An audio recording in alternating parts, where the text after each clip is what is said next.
रविवार की बट कथा सभी मनोकामना पूर्ण करने वाले और जीवन में सुख समृद्धि, धन संपत्ति और शत्रुओं को सुरक्षा हेतु सर्वश्रेष्ठ व्रत रविवार की कथा। इस प्रकार से प्राचीन काल में एक बुढ़िया रहती थी। वह नियमित रूप से रविवार का व्रत करती थी। रविवार के दिन सूर्योदय से पहले उठकर बुढ़िया स्नान आदि के निवृत्त होकर आंगन को गोबर से लीप कर स्वच्छ रहती थी। इसके बाद वो सूर्य भगवान की पूजा करते हुए रविवार व्रत कथा सुनकर सूर्य भगवान को भोग लगाकर दिन में एक समय भोजन करती। सूर्य भगवान की अनुकंपा से बुढ़िया को किसी प्रकार की चिंता व कष्ट नहीं था। धीरे धीरे उसका घर धन और धान से भर रहा था। उस बुढ़िया को सुखी होते देख उनकी पड़ोसन उससे बुरी तरह जलने लगी। बुढ़िया ने कोई गाय नहीं पाल रखी थी, अतः वह अपनी पड़ोसन के आंगन में बांधी गाय का गोबर लाती थी। पड़ोसन ने कुछ सोचकर अपनी गाय का घर के भीतर बांध लिया। रविवार को गोबर न मिलने से बुढ़िया अपना आंगन नहीं लीप सकी।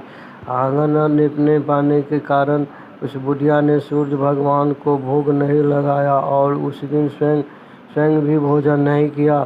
सूर्यास्त होने पर बुढ़िया भूखी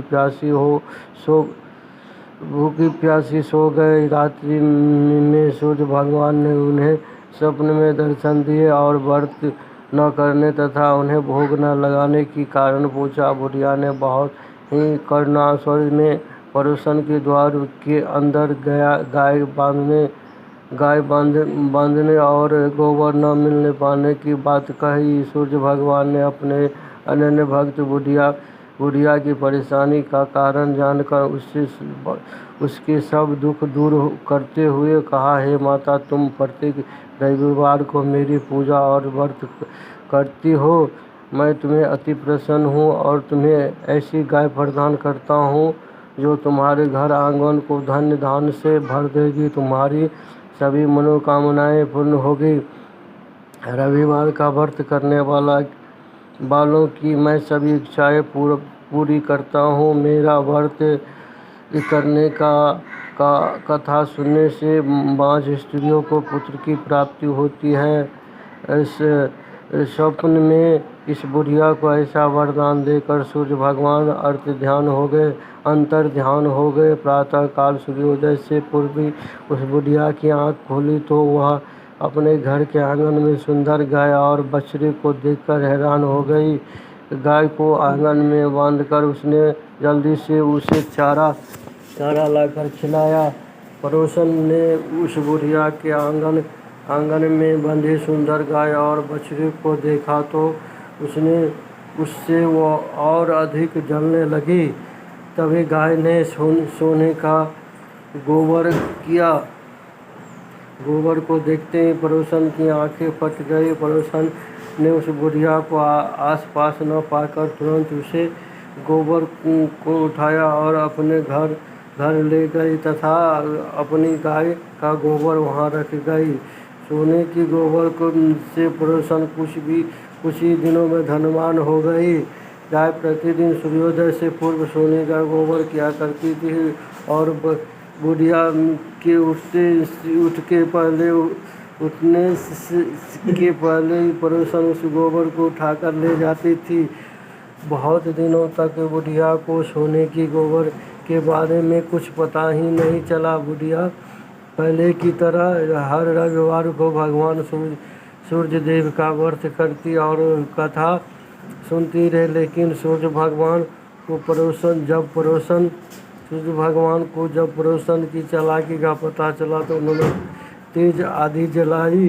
आंधी का प्रकोप देखकर बुढ़िया ने गाय के घर के भीतर बांध दिया। सुबह उठकर बुढ़िया ने सोने का गोबर देखा, उसे बहुत आश्चर्य हुआ। उस दिन के बाद बुढ़िया गाय के घर में भीतर बांधने लगी।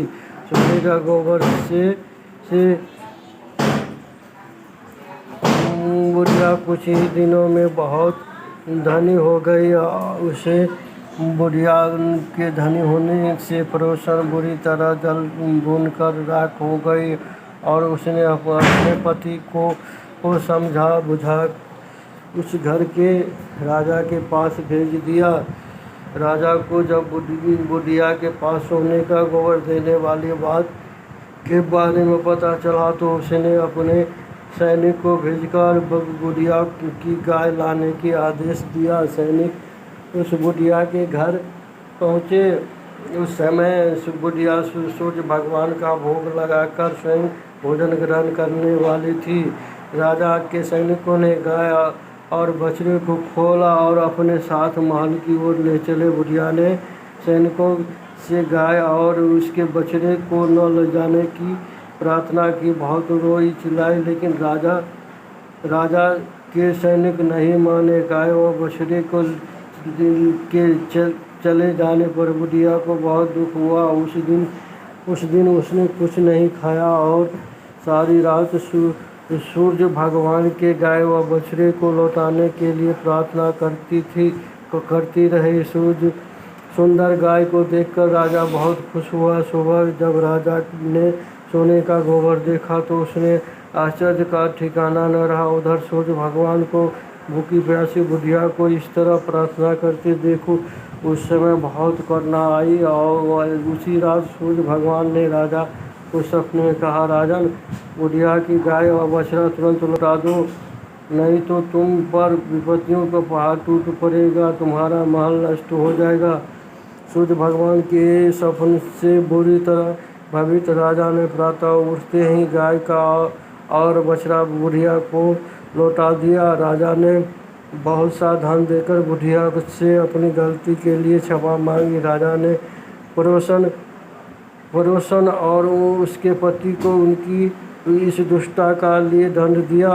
फिर राजा ने पूरे राज्य में घोषणा कराई कि सभी स्त्री पुरुष रविवार का व्रत किया करें। रविवार का व्रत करने से सभी लोगों को घर में धन धान्य से भर गए। चारों ओर खुशहाली छा गई। सभी लोगों ने शारीरिक कष्ट दूर हो गया और राज्य में सभी स्त्री पुरुष सुखी जीवन यापन करने लगे। हर हर महादेव।